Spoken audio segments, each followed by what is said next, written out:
MLC కవితను బతుకమ్మ ఆడమంటే మందు దుకాణం పెట్టి 100 కోట్లు దోచుకున్నారని, మందు కంపెనీ యజమానిని బెదిరించి 100 కోట్లు లాక్కున్నారని మెదక్ బీజేపీ ఎంపీ అభ్యర్థి రఘునందన్ రావు అన్నారు. మెదక్ జిల్లా గజ్వేల్ నియోజకవర్గం పరిధిలోని మనోహరాబాద్ మండలం కాలకల్ గ్రామంలో రఘునందన్ రావు రోడ్ షో నిర్వహించారు. ఈ సందర్భంగా ఏర్పాటు చేసిన సమావేశంలో ఆయన మాట్లాడుతూ తప్పు చేసిన కవిత తీహార్ జైల్లో ఊసలు లెక్కబెడుతుందని, రాబో రోజుల్లో మాజీ ముఖ్యమంత్రి కేటీఆర్, హరీష్ రావు, వెంకట్రామిరెడ్డి కూడా జైలుకు వెళ్తారని అన్నారు. పేదలకు డబుల్ బెడ్రూమ్ ఇల్లు ఇవ్వకుండా కేసీఆర్ కుటుంబం ఫామ్ హౌస్ల నిర్మాణం చేపట్టారని విమర్శించారు. కాంగ్రెస్ ప్రభుత్వం ఎన్నికలకు ముందు ఇచ్చిన హామీలను నెరవేర్చడంలో పూర్తిగా విఫలమైందని మండిపడ్డారు.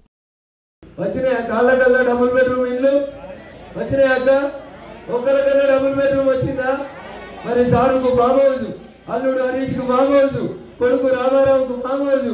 ఇక మా చెల్లె గురించి అయితే చెప్పొద్దు. బతుకమ్మాడి చెల్లె అని చెప్తే చెల్లె పోయి ఢిల్లీలో సార దుకాణం పెట్టింది. ఎడ పెట్టింది?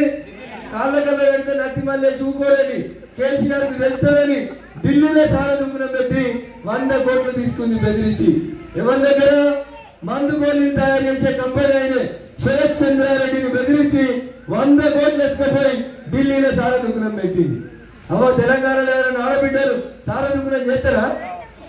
సార చేస్తారా? మరి బతుకమ్మ ఆడిపిమంటే మా చెల్లె సార తాగిపించే దుకాణాలు పెడుతుంది. అందుకని ఢిల్లీ పోలీసు వాళ్ళు వచ్చిర్రు. ఏడుంది బతుకమ్మ? ఇప్పుడు ఏడున్నది బతుకమ్మ ఆడే కవితమ్మ? ఏదైనా తీహార్ జైల్లో ఉంది.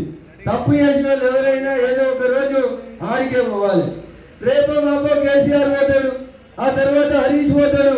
మన కలెక్టర్ వెంకట్రామిరెడ్డిగా ఉండి ఇప్పుడు ఎమ్మెల్సీ అయిన ఆయన కూడా ఇంకో 4 రోజులు అయితే పోతాడు.